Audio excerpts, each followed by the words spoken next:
فيديو النهاردة سهل وبسيط ولذيذ جدا جدا، مش هياخد مننا وقت خالص. هعمل صينية مرجان في الفرن. سمك المرجان من الاسماك الحلوة قوي، اغلبنا بنعمله مقلي، لكن النهاردة انا هعمله صينية، والطريقة دي تنفع مع اي نوع سمك. تقدروا تعملوه صينية بالطريقة دي. يلا نشوف الطريقة على طول. ولو عجبكم الفيديو اعملوا لايك وشير وسبسكرايب او اشتراك وفعلوا الجرس عشان يوصلكم كل جديد.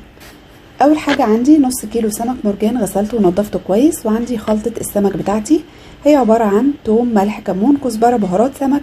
حطيت كمان معاها فلفل الوان وفلفل رومي وقرن فلفل حامي كده صغير، وكمان معاها ليمون وخل وزيت. بعملها كمية وبحطها في التلاجة عندي، بستخدمها مع اي نوع سمك. والخضار اللي استخدمته في صينية السمك هنا: بصل شرايح، فلفل الوان، فلفل رومي، طماطم، جزر مبشور، كرفس، وشوية كزبرة كمان خضراء. قلبت كل الخضار ده مع بعضه مع معلقتين دقة سمك او خلطة سمك بالشكل ده.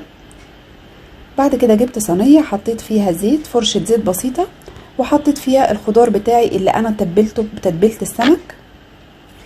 وهبدأ اتبل السمك بتاعي من البطن بتاعته، املحه كويس وارصه على الخضار بالشكل ده. شايفين طريقة سهلة وبسيطة جدا، والسمك ده نوعه خفيف قوي واكلة دايت وصحية. بصوا يعني احنا دايما بنعمل مرجان مقلي، جربوه بقى صينية هتلاقوه حاجة تانية خالص، طعمه حلو جدا. خصوصا كمان لما تجيبوا الاسماك طازة كده في يومها وتعملوها في نفس اليوم، بتبقى حلوة جدا احسن ما تشيلوها في التلاجة.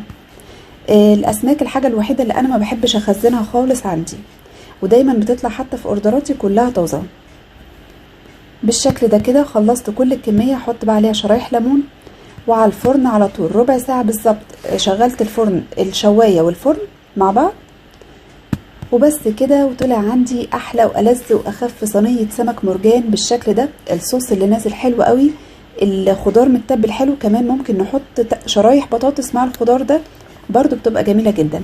هحط لها بقى رشة كزبرة كده ورشة كرفس على الوش. اكلة في منتهى الجمال واللذاذة. لو عجبكم الفيديو اعملوا لايك وشير وسبسكرايب او اشتراك وفعلوا الجرس عشان يوصلكم كل جديد.